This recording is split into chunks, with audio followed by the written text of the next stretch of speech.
આજે આપણે માવાના ઘૂઘરા બનાવીશું। તો આપણે આ 2 કપ માવો લીધો છે, આ 2 કપ આપણે મેંદાનો લોટ છે, આ ડ્રાયફ્રૂટ છે, બદામ, કાજુ, કિસમિસ, અને આપણે આ સ્વાદ અનુસાર એમાં મેંદામાં આપણે મીઠું નાખીશું, અને આપણે મોણ માટે ઘી છે, અને આપણે આ ટોપરાનું છીણ છે, અને આપણે આ એલચીનો પાવડર છે, અને આપણે ખાંડનું બુરું છે। આપણે પહેલાં હવે લોટ બાંધી લઈશું।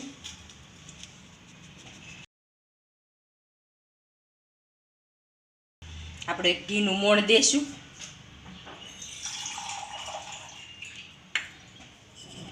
એમાં આપણે સ્વાદ અનુસાર થોડુંક મીઠું નાખશું, એટલે આપણે આ સ્વાદ સારો આવે અને આપણું બેલેન્સ જળવાઈ રહે। તમારે નાખવું હોય તો નાખવાનું, ન નાખો તોય ચાલે એમ।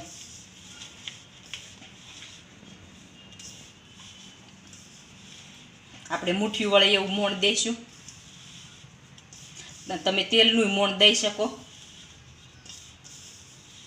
મેં ઘીનું દીધું, ઘીનું મોણ દઈ તો આમ સારું એમ સ્વાદ સારો આવે। આવું આપણે મુઠ્ઠી વળે એવું મોણ દેવાનું।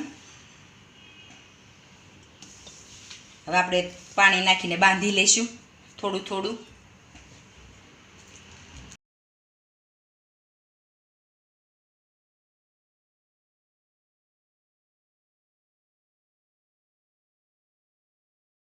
હવે આપણે થોડું ઘી નાખીને મહળી લઈશું।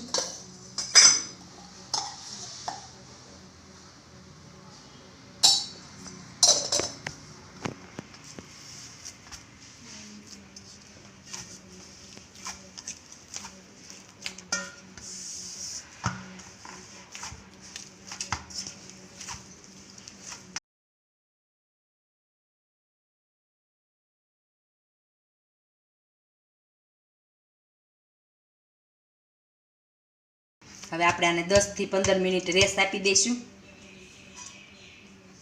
હવે આપણે માવો શેકી લઈશું। હવે આપણે ગેસ ચાલુ કરીશું, પેન મૂકીશું, તેમાં આપણે માવો નાખશું। આપણે માવો શેકી લેવાનો છે, આવું થાય ત્યાં સુધી આપણે શેકવાનો છે।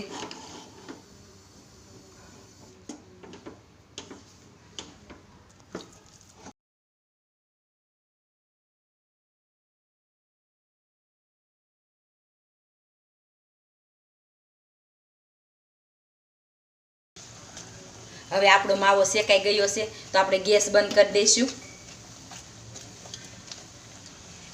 હવે ઘડીક ઠરવા મૂકી દઈશું।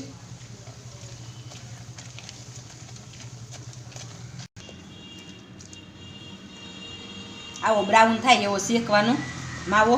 હવે આપણે ઠરશે એટલે આપણે ખાંડ નાખી દઈશું।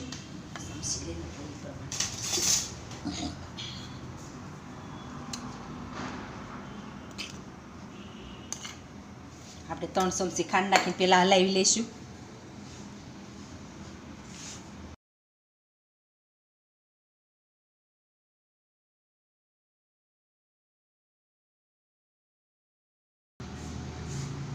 આપણે આ મસાલો ગળ્યો જ રાખવાનો। આપણું પડ થોડુંક મોળું હોય એટલે આપણે આ ગળ્યો રાખવો પડે મસાલો।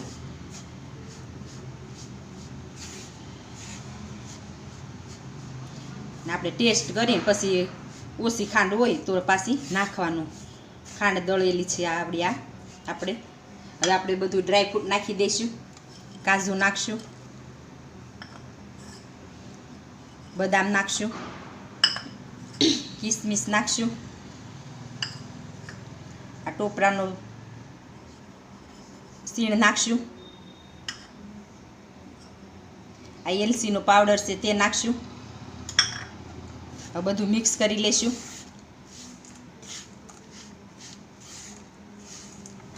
હવે આપણે 10 થી 15 મિનિટ થઈ ગઈ છે, તો આપણે લોટ શેક કરી લઈશું। આપણો લોટ સરસ થઈ ગયો છે, આવો બાંધવાનો, કઠણ નહીં ઢીલો નહીં, એટલે આપણો ઘૂઘરો સરસ થાય। હવે આપણે એને વણી લઈશું, પૂરી નાની નાની કરી લઈશું।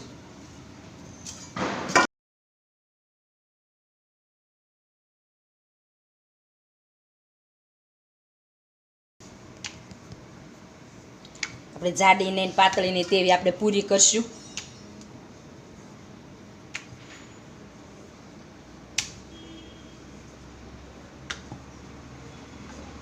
બસ આવી આપણે પૂરી કરવાની, જાડીને પાતળીને. હવે આપણે આ બીબામાં બનાવી લઈશું. તો આપણે આમાં ઘી સોપડી દઈશું.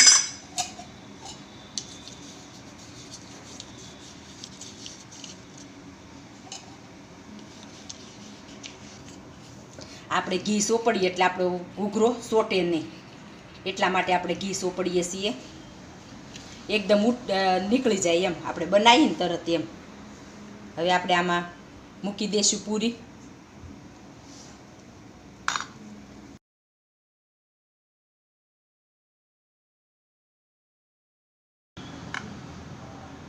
આ કિનારી ઉપર નહીં આવવા દેવાનો મસાલો, આવી રીતના આપણે દબાવી દેવાનો ઘૂઘરાને, એકદમ દબાવવાનો એટલે આપણો ઘૂઘરો સરસ થાય. હવે આ કિનારી આપણે કાઢી લઈશું. આપણો ઘૂઘરો આવો થાય. આપણે એક ધીમેથી આપણે લઈ લઈશું ઘૂઘરાને. હવે આપણે બીજી રીતનો ઘૂઘરો બનાવીશું, હાથેથી કોર વાળીને બનાવીશું.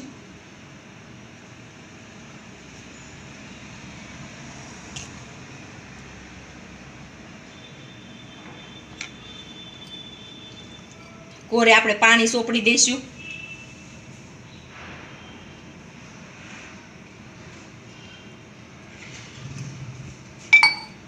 હવે હાથની મદદથી આપણે કોર વાળી દઈશું.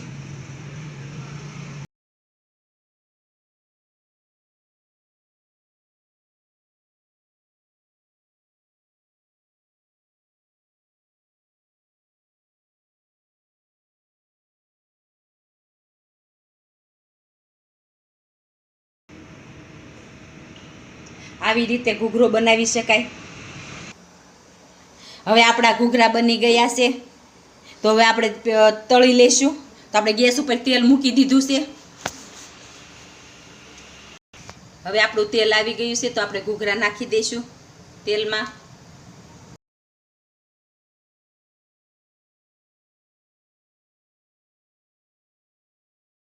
એક બાજુ તળાઈ ગયા તો બીજી બાજુ આપણે પલટાઈ દઈશું.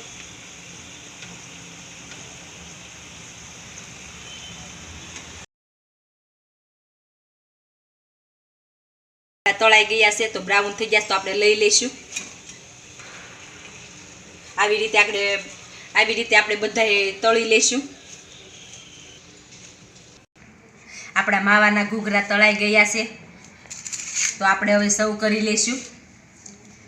માવાના ઘૂઘરા આપણે પેક કરીને નહીં રાખવાના, ખુલ્લા રાખવાના કાં ફ્રીજમાં રાખવાના.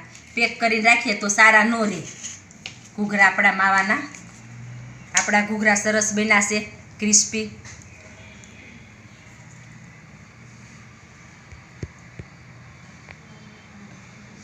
ના, માવાના ઘૂઘરા આપણે પેક ન રખાય, ખુલ્લા રાખવા પડે, કાં ફ્રીજમાં ને કાં બહાર એમ ખુલ્લા, એટલે સારા રહે એમ, ખાવામાંય સારા રહે. મારી ચેનલને લાઈક કરો, શેર કરો, સબસ્ક્રાઈબ કરો, કોમેન્ટ કરવાનું ભૂલશો નહીં.